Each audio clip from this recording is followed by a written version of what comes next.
তৎকালীন মার্কিন president George W Bush উত্তর কোরিয়া, ইরান এবং ইরাককে বোঝাতে শয়তানের অক্ষ শব্দটি ২২ বছর আগে ব্যবহার করেছিলেন। বিশ্লেষকরা সতর্ক করেছেন যে আরও শক্তিশালী ব্লকের উদ্ভব হচ্ছে। ডয়েচে ভেলের প্রতিবেদনে বলা হয়েছে, এমন সংক্ষুব্ধ রাষ্ট্র রয়েছে যারা মার্কিন নেতৃত্বাধীন বিশ্ব ব্যবস্থার বিরুদ্ধে অবস্থান করছে। যুক্তরাষ্ট্রের দাদাগিরি থামাতে এক হয়েছে দুই পাওয়ার হাউস, উত্তর Korea O Iran.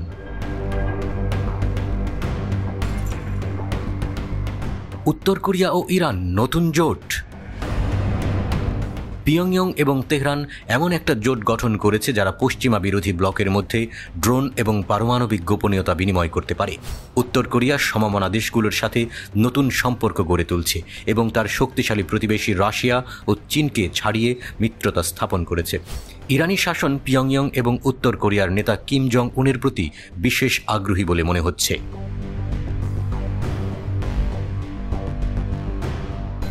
সিউলের university of north কোরিয়ান্স স্টাডিজের সমাজ ও সংস্কৃতির অধ্যাপক কিম সুং কিউং বলেছেন, ঠান্ডা যুদ্ধের মতোই দুটি ব্লকের উত্থান হচ্ছে এবং উত্তর কোরিয়া এটিকে ইরানের সাথে দাঁড়ানোর এবং যুক্তরাষ্ট্রের বিরোধিতার পুনরাবৃত্তি করার একটি ভালো সুযোগ হিসেবে দেখছে।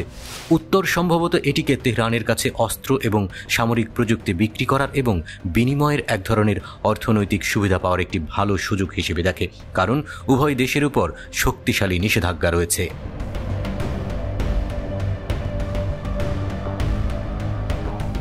এপ্রিলের শেষের দিকে উত্তর কোরিয়া তেহরানে ৯ দিনের সফরে অর্থনৈতিক ও বাণিজ্য বিশেষজ্ঞদের একটি উচ্চ পর্যায়ের প্রতিনিধি দল পাঠায়। এটি ছিল ২০১৯ সালের পর এই ধরনের প্রথম মিশন।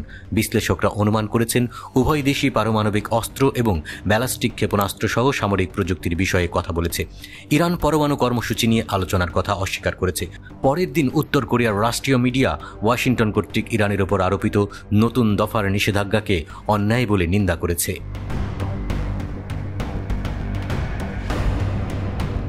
উত্তর কোরিয়ার নজর মিত্রদের দিকে। উত্তর কোরিয়া যখন ইরান এবং রাশিয়া, চীন, সিরিয়া এবং বেলারুশের মতো দেশগুলির সাথে তার সম্পর্ক গভীর করতে চাইছে, পিয়ংইয়ং অন্যত্র তার দূতাবাস বন্ধ করে দিচ্ছে। গত বছর দেশটি স্পেন, অ্যাঙ্গোলা, উগান্ডা, হংকং এবং নেপালের কূটনৈতিক মিশন বন্ধ করে দিয়েছে।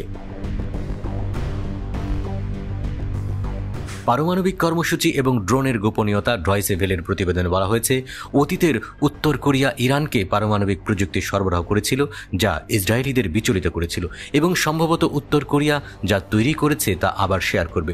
ড্রোন প্রযুক্তি উভয় পক্ষের জন্য বিশাল আগ্রহের বিষয়। ইরানের ড্রোন ইউক্রেন যুদ্ধে দক্ষতা প্রমাণ করেছে। পিয়ংইয়ংয়ের ইরানের তেল দরকার। উত্তর কোরিয়া তেলের জন্য মরিয়া, অন্যতম প্রধান পণ্য যা আন্তর্জাতিক নিষেধাজ্ঞার দ্বারা লক্ষ্যবস্তু করা হয়েছে। তবে এটা সম্ভব যে ইরান নজরদারি বাদ দিতে এবং উত্তরকে জ্বালানি সরবরাহের জন্য রাশিয়ার সাথে ত্রিপক্ষীয় বাণিজ্য চুক্তির সুবিধা নিতে পারে।